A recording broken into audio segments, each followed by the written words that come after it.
Hello, everyone, and welcome to another exciting version of Chip Talks. Today, we're going to talk about the endocannabinoid system and sleep. Sleep, obviously, is a major part of our existence. We do it every day. If you don't do it, you will suffer. So it's something that is critical to our existence. We don't really think about it much. And, it's funny when people ask me about sleep, I get a little uncomfortable because it's something that it's hard to explain. It's hard to explain what happens to you. It's kind of hard to explain the mechanisms, that go on during sleep. And it's not like it's, unknown, let's say, but it's just not real clear. So we're going to walk through some of that, a little bit of that today. We're going to do a little bit of an explanation on what sleep is. And then we're going to talk a little bit about the endocannabinoid system and how it's responsible and how it kind of helps you, let's say, manage your sleep-wake state. And, if you're having trouble with sleep, it's a obvious target to go at to help, to help us sleep better, let's say, or help us manage when we sleep. We're going to talk a little bit about it, and we're going to talk about it in a way likely that you haven't heard before. So, welcome to me, welcome to Chip. You're going to get a little bit different alternative on how this all works than perhaps you normally have had. So let's dive in. Well, let's dive in. Let's dive in because I'll kind of hit these points as we're talking through everything. So here we go. All right. Well, the first thing is, just what is sleep? And we hear a lot about brain wave patterns. So I'm not going to talk a lot about these, but I just want to touch on them real briefly because, again, everything, just like Nikola Tesla told us, has to do with frequency and vibration. So, we gain life from the sun. Well, why? Because the sun is vibrating at a very, very, very high intense frequency. But that frequency, that vibration gives us energy. It resonates here on the earth. It resonates the earth. It resonates you. It resonates me. It resonates everything. So everything in our existence really works with boom, boom, boom, boom, frequency and vibration. And similarly, our brains do. And so this has to do with the energy, and we're going to talk about that side of it a whole bunch, but it also has to do with frequency and vibration. So let's read this through real quick. So brains produce different brain waves at different frequencies during sleep, which are associated with different stages of sleep and other effects. So theta waves, these waves have a frequency of 4 to 8 hertz. So that's a pretty, steady drum beat, and are associated with drowsiness in the first 2 stages of sleep. So as you go from alpha waves, which are more excited waves, to theta waves, again, you're beginning to fall asleep. Delta waves are the waves that have a frequency of 0.5 to 4 hertz. So that's less than half a beat per second, let's say. Would be 2 beats. No, it would be a beat every 2 seconds, right? 0.5 hertz, and are associated with deep sleep and unconsciousness. They can also be associated with physical healing and regeneration and reduce stress and anxiety. Yeah, you're asleep. How are you going to be anxious? And then alpha waves are a little bit more, they're relaxed, but they're a little bit more bright and sunny. So as you sleep, you go from alpha to theta to delta, but your brain just kind of slows down. And then you'll pop back up into alpha during REM and things like that when you're dreaming. But the big thing about sleep is, or at least I think that's important to understand, is this, deep sleep, because that's where we're getting all the healing. That's where our bodies are actually work a little different than obviously they do when we're awake. Now, if you study sleep, you're going to find that there's a lot of things involved in sleep that are energetic, and certainly GABA. GABA is something that's involved with sleep, as is norepinephrine and your acetylcholine channel. So all these are associated with kind of wakefulness and energy and all that. But again, we're looking for, at least in my work, I'm not looking in the weeds, man. I want to find these bigger, higher effectors that really control what's going on in the weeds. I mean, If you can change things in the weeds, great. But if I can change things up here, it really doesn't matter what's going on in the weeds. I have control of the weeds. And that's really what we want to do. We want control of GABA. We want control of, these other systems that are kind of lesser, let's say, systems, but are still super important. Now, GABA is a dang big system in our body, and it definitely is involved with sleep wake. So I can, kind of give you, and GABA is inhibitory. So the more GABA that you have, kind of the less energetic you're going to be. And GABA is how pharma has kind of gone at, sleep and the sleep issue in the past. So like benzoprine, so benzos hit a GABA receptor, and it's literally called the benzo receptor. So GABA has been something that has been targeted, as a way to address sleep and sleep issues, but it's not the master system. And so this is what I kind of want you to see. Adenosine or adenosine is really the master sleep system. And it's also kind of our master energy regulated system. And you never hear anything about it, right? So we might hear about adenosine when you're studying about energy, about ATP. So that's adenosine triphosphate. That is literally the gasoline and fuel for, every cell, everything inside of you. So adenosine is involved in energy in a big way. But there are also adenosine receptors in your body, and those appear to be money. So let's just read this through about GABA real quick. So GABAergic neurons in the ventrolateral preoptic area and median preoptic nucleus of the hypothalamus inhibit ascending activity during sleep, which helps transition from REM sleep, pre-REM sleep to REM sleep. GABA also appears to be an essential neurotransmitter that modulates sleep, and a mixture of GABA and L-theanine can increase in REM sleep and total sleep time. So that's true. But now let's look at adenosine. Adenosine is an endogenous sleep regulatory substance that promotes sleep through A1 and A2 receptors. Okay. A1 and A2 receptors are pretty important because adenosine promotes sleep through them. Adenosine can also decrease the excitability of local GABAergic neurons, which increases the excitability of sleep-promoting GABAergic projection neurons. In astrocytes, A2ARs regulate GABA uptake and glutamate release, meaning that adenosine is regulating GABA. So GABA is a great target, but again, it's kind of an in the weeds target. We want to kind of pop up a level, and we want to really look at what's regulating GABA. And if we can manipulate that, then we can manipulate the GABA system and kind of everything under it. So adenosine appears to be a higher level system. And let's kind of read about it as associated with sleep. So adenosine levels in the extracellular space of the brain increase during wakefulness, especially when it's prolonged. So the more adenosine you have, the more sleepy you're going to be in your extracellular spaces. This increase is thought to be a homeostatic way to accumulate the need for sleep. So again, the longer you go without sleep, the more adenosine you're going to build and the more ready to crash out you're going to be. Adenosine levels decrease during sleep, which allows wakefulness to resume. Okay, so the more adenosine you have, the more sleepy you're going to be. The less adenosine you have, the more awake you're going to be. Very important points. Okay, so kind of a negative, regulation, if you will. So adenosine's role in sleep homeostasis is as follows. Higher adenosine levels decrease the activity of wakefulness promoting cells, especially cholinergic cells in the basal forebrain. Those are the things that keep you awake. This leads to increased sleep, pressure, and rebound sleep. So promote sleep. In 1954, Feldberg and Sherwood injected adenosine.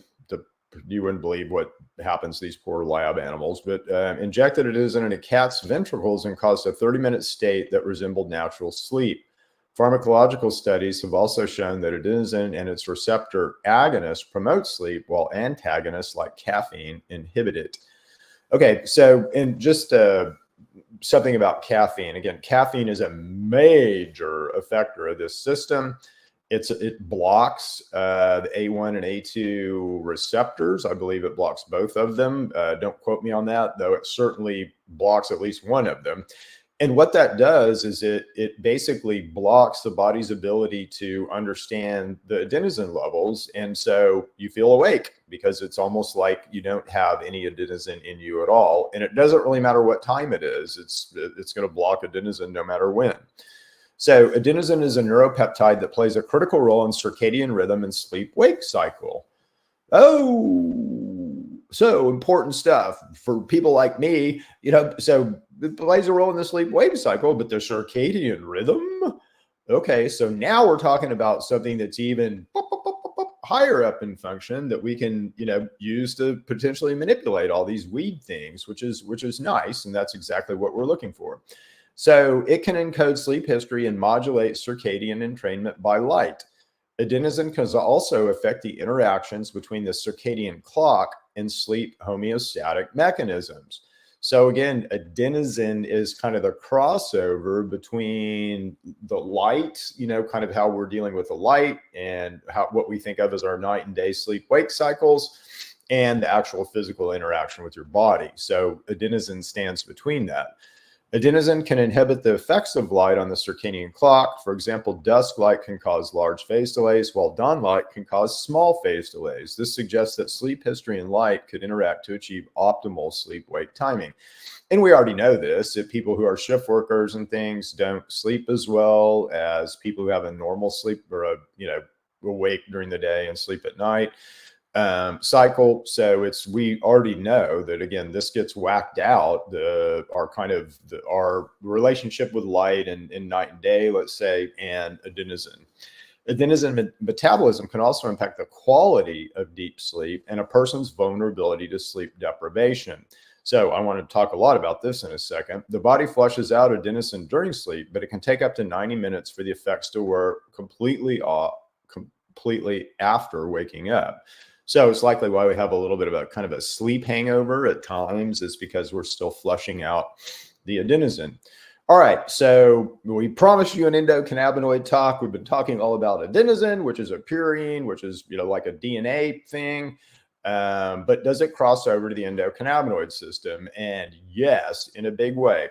So every major system, and this just tells you or me how major of a system the adenosine system is. So any major system that's a really big system, it will do something called heterodyne, meaning that its receptors will co-locate with a CB1 receptor, which is from the endocannabinoid system. And guess what? Adenosine and the A1 and A2 receptors will heterodyne with the endocannabinoid receptors. So that means that endocannabinoid action can directly affect this adenosine system, and adenosine action could directly affect the endocannabinoid system. Now, the major systems that also do this are amazing, and they're the biggest systems in your body. So light entrainment, your RXR system, your liver system called LXR, your bile system, all these things will heterodyne with your endocannabinoid system, master kind of control guy. And that makes sense because the endocannabinoid system is our master regulatory system. So it would have to manage and be involved with every other system in our body. And it surely and certainly is involved with energy in a variety of ways. But adenosine would be the, kind of the crank on, let's say, turning up our gas. So it would be the gas pedal. Adenosine would be a good analogy of a gas pedal. And then what you're doing on the back end, there's a lot of other kind of analogies. But adenosine would be, how we step on the gas. So when our body needs energy or an organ system needs energy, it's going to do that with adenosine and ATP. Okay. So ATP is always the big guy, but that is adenosine triphosphate. So if you lop off the energy, it just becomes adenosine. All right. So adenosine, very important. All right. So let's read this real quick. So these receptor interactions must probably depend on the existence of a variety of heteromers, heterodymed is what it's saying, A2A, CB1, and D2 receptors. Oh yeah, dopamine and serotonin will also heterodyne with the endocannabinoid system in different elements of the striatal spine modules. Drugs selective for different striatal A2A and CB1 receptor heterodynes could be used for the treatment of neuropsychiatric disorders and drug addiction, and they can provide effective drugs with fewer side effects than currently used drugs. Yeah, you think? Yeah. Anyway, these guys heterodyne, and that's the big thing that I kind of want you to see out of this, is it means that they co-locate. So they're talking to each other. They're sing the same songs. So, and that makes sense, doesn't it? Because when your body's trying to control your sleep wake or energize certain things, bam, it's got to have control over that system, the adenosine system, or calm things down. And we'll talk about why things get so whacked out here in a second, because God's a perfect engineer. He built you pretty perfect. So this should be perfectly balanced inside of you. So we all should have perfect sleep, perfect wakefulness, perfect when we need energy, it's there. And none of us have that right now, right? None of us have that at all. And there's reasons for that. Okay, so anandamide increases adenosine levels in the basal forebrain and also increases sleep. And that would make sense. Anandamide is your main endocannabinoid system ligand. It's the main guy in our endocannabinoid system, in your cat's endocannabinoid system, in a bird's endocannabinoid system, in your lizard's endocannabinoid system. It is the thing that THC mimics. So THC from cannabis will mimic anandamide, and that's useful, right? But anandamide increases adenosine levels in the basal forebrain and also increase sleep. So my endocannabinoid system, by virtue of anandamide, when it upregulates anandamide in the basal forebrain, I'm going to sleep. And that's just the way it works. That's the way you work as a machine, okay? All right. So let's continue our investigation further, shall we? Well, it turns out that where this adenosine is really important. So you can have adenosine that's inside a cell and you can have adenosine that's outside a cell. The adenosine that's outside a cell is super duper important. And it turns out is almost as important, it builds and sort of falls in the same way that, let's say, intercellular adenosine does. So extracellular adenosine is a signaling molecule that acts as a negative regulator of the immune response, helping to dampen inflammation.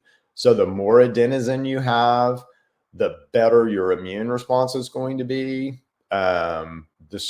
I think it's produced when ATP secreted by immune or neuronal cells is metabolized. This is why sleep, this is kind of new to me too, guys, but it's great stuff. And it, again, it makes sense. It all ties together because when you're infected with something, your body is going to take energy in order to address that infection. And that energy is going to come from adenosine or adenosine triphosphate or adenosine monophosphate. It's going to come from adenosine purines. All right. So ADO activates purinogenic type 1 receptors, which trigger purinogenic signaling and can modulate both immune and tumor cell responses. So that's really interesting, again, because you've got a situation where you have, let's say, all this energy that's in your extracellular spaces, and adenosine will build and build and build and build. So it's like a kind of an energy thing that's useful until we fall asleep, right? But we may have things that want to grab that adenosine and use it. That would lower the adenosine levels inside of you. So anything, let's say, that's like if you have your immune response trying to use all this extra energy to address like an inflammation or an infection or something, then that's going to lower your extracellular adenosine, and you're going to be awake more. Okay, you're going to be more wakeful. The more competition there is for this adenosine. All righty. Oh, okay. So, yeah. So anyway, there's ways to influence, if you look at GABA, so again, this is something that we kind of do want to influence and don't want to influence. But GABA we can influence directly through the endocannabinoid system, and you can do that really through a 2-AG inhibitor. The other thing that's really interesting too here is that, well, first of all, let me go through this. So again, I have a friend who can't sleep. He drinks a lot of red wine, and I've looked at a bunch of different ways to kind of help him sleep without him having to give up his red wine. But it turns out that red wine, again, gets in the middle of this ATP adenosine thing and can really whack it out, right? So it can really, really mess it up. So, all right. So let's get back to my main screen here and we'll talk a little bit more about this to you guys. Okay, so the big thing, so big points here is that sleep is regulated. Obviously, we know that. We go to sleep at night, we wake up during the day, most of us. So it's a regulated event that kind of cycles. A lot of us have trouble sleeping, right? So a lot of us will wake up during the middle of the night. We won't be able to sleep through the night. We won't be able to get to that deep sleep and we'll wake up, not rested and not in a good, let's say, mental state because we haven't had that deep sleep. So why would that happen? I mean, God is a perfect engineer. God built your vehicle perfectly. So you should run in that pattern, that perfect pattern all the time, unless there's something happening.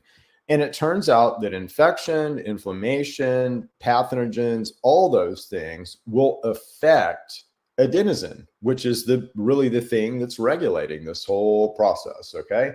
So any kind of infection, any kind of inflammation is going to disrupt that adenosine pattern.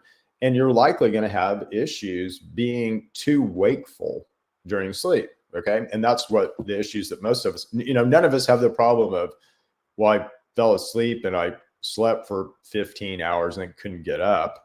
Right. And that would be the opposite of this. And some people do have that problem. Definitely some people do have, and some people have narcolepsy, where they just fall asleep. So there is sort of the opposite extreme of this. But again, most of us have the problem where we wake up too much, right? So we wake up too much in the middle of the night. And that, again, is directly associated with adenosine and this adenosine signaling and likely associated with some kind of inflammatory event or a red wine event. Okay. But it's some kind of inflammatory event or something that we're doing to ourselves. So that's pretty cool, I think, because now, again, you have the power over your sleep. Once we have this knowledge and once we have this understanding, now I can impact my sleep-wake cycles. And the first thing that I want to do is likely make sure that I'm not infected with some pathogen. So do I have any bugs? Do I have any bacteria, funguses, viruses, or parasites that would absolutely disrupt my sleep-wake cycle? So that's the first thing I've got to figure out. Again, if you want to know how to do that, we have ways to do that. Your doctor has ways to do that. There's tests that you can take. But we need to find out what kind of critters we're carrying around. And it's also good to understand what the composition is of your microbiome. So in science right now, we think of the microbiome as a good thing. I don't. Again, it's fleas and ticks. And in what world should you have fleas and ticks riding around on you? That doesn't make sense to me. But at the same time, I certainly see its purpose and I understand it as a researcher and I understand kind of what it's doing for us now. I just think if we really understood this thing, how to feed it, how to run it, how to use it, if we had our operations manual or our God-given operations manual somewhere, we wouldn't need a microbiome because we'd be very efficient, in how we run everything. And the microbiome is really kind of a makeup. It's a makeup system. It's a emergency system that helps us around our own ignorance of what we should eat, I guess is the best way to say it. So, that's kind of what the microbiome is now. But it's important to know the composition of your microbiome. And in particular, there's some bacteria that can grow in our microbiome that will have disruptive effects on sleep, will have disruptive effects on your ability to build your satiety molecule, to feel full, to build the pain relief molecule. So there's a lot of things that go on in your gut that are really important that in the bugs, want to advantage themselves over you. So they change a bunch of stuff. And again, you're built pretty perfectly. So it's stuff that they're changing to advantage them, not you. All right. So that certainly happens. And again, in inflammation, infection. So anytime my body sees something that's not me, right, I'm going to have some kind of event associated with that. And that's going to require energy. So I'm going to suck up as much adenosine as I can when that happens. And guess what happens? My adenosine levels lower and now I'm more wakeful. Okay. So this is why it's important to really find out if we're infected with anything. All of us are. So if you're questioning, oh, Chip, I'm not infected with it. Yeah, you are. I promise you are. My wife and I live cleaner than almost anyone on earth, and we still are. So, but it's, you begin to have an understanding of kind of how this goes and what you can do to impact it, which is good. So what we're trying to do on this show and everything that we do in True Medics and our clinic and everything is to really, we have a business around it, but we're also trying to give you the information to really impact your own health. We want you to be in control of your health, not, the hospital system or the health system or whatever. Okay, so if you can't sleep, so Chip, you said a whole bunch of stuff. I can't sleep. I get the science. I'm with you, bro, but give me something to help me sleep. So, okay, we've done that. So in True Medics, and True Medics is, they're in that corner. So you can, the True Medics logo is up there. So you can just go to www.truemedics.com. And you can find here, let's see if I can do a banner. I can do a banner right there. Yeah. So if you go to truemedics.com and just look for the sleep tablets or the sleep tinctures. So those are built to help you sleep. Those are built basically with an eye toward the processes and the mechanisms that go into helping us fall asleep. And you can use those products to sleep. Now, if you're a cannabis person, let's say, or you use medical marijuana, then, there's no better sleep aid on the planet than THC. So and again, you have to kind of take a little bit of an overdose, maybe enough to where you wouldn't feel comfortable, obviously, taking that much during the day. But, and it depends on you. So it's variable, saying if you want help and suggestions, then, call us. I mean, I consult with people all the time, but you can use THC again, and THC will, and I use THC. My wife uses THC to sleep, and that helps us sleep extraordinarily well. I did not take my sleep tablet last night. I didn't sleep as well. I literally, when I take it, I sleep great. I sleep 8 hours. I sleep deeply. And it's stuff that we've made, but it's just THC, CBD and some terpenes.